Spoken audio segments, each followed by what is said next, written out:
So what should the government be doing at this stage about the RCD outbreak? Should we shut it down using what measures we can, as Neil Cherry recommends, or should we embrace the rabbit eradication possibilities the introduction of the Calicivirus offers? In Wellington, Acting Prime Minister Winston Peters. Good evening.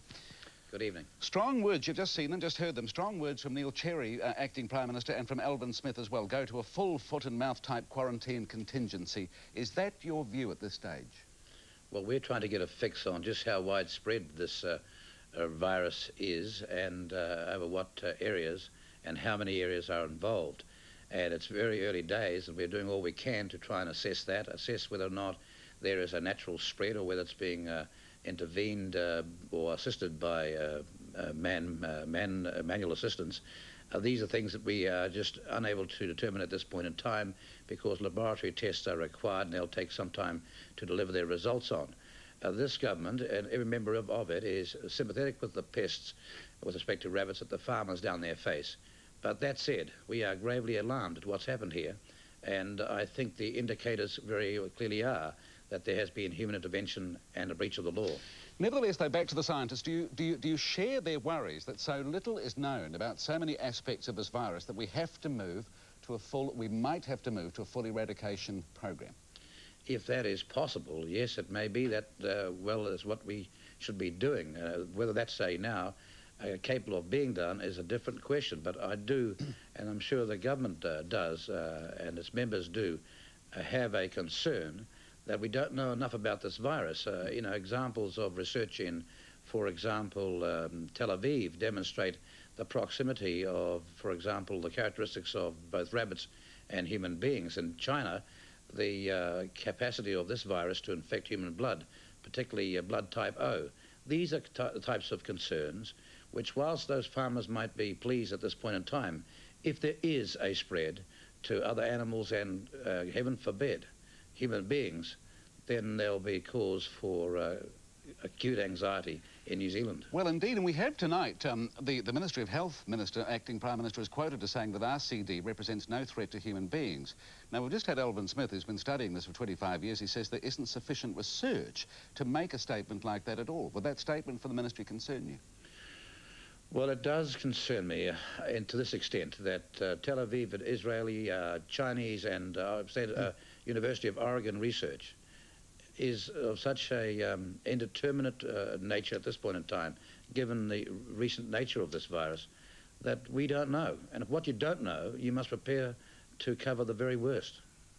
Indeed. I mean, in Australia, one study showed that people exposed to RCD showed increased skin disease, diarrhoea, bleeding, vomiting, and, of course, as Alvin Smith says, 4 out of the 5 caliciviruses have been proven to infect human beings.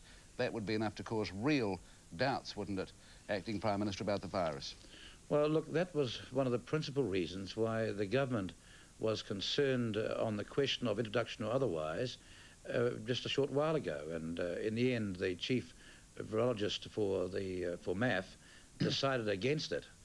We are still as concerned as then, but we have got a problem of trying to assess whether it is containable now, and every effort should be made to contain it within the law. How much time have we got, do you think? Bearing in mind you're trying to find out where exactly it is around the country, but how much time do you think we've got before you decide what kind of action the government's going to take, whether it's to promote the calicivirus further and see how good it goes on the rabbit eradication, or to completely try and eradicate it? How much time have you got?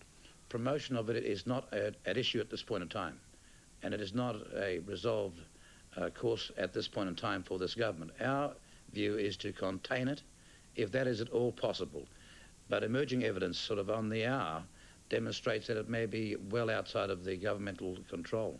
You had Dr. Lockwood Smith today into the fray. He went on a trip to Cromwell to have a look-see. He says today, the virus is here now. The reasons for not introducing it may no longer be valid. Perhaps we should embrace the virus, use it to our advantage, make sure it works. Do you accept that view? Well, you see, the view of the government as of yesterday was that it was possibly on a few properties, one property for certain. Now we've got information that suggests it may be over 20 properties, and some properties over an hour away from each other. That suggests that there may have been human intervention. We cannot say at this point in time. But Mr. Smith, on the ground down there, may have far more information than we have here at this point in time. The decision on how the government actually deals further with the RCD outbreak, is this going to be your decision? It's a decision that government will have to be looking at by Monday, hopefully with all the information at that point in time that's available to make a decision.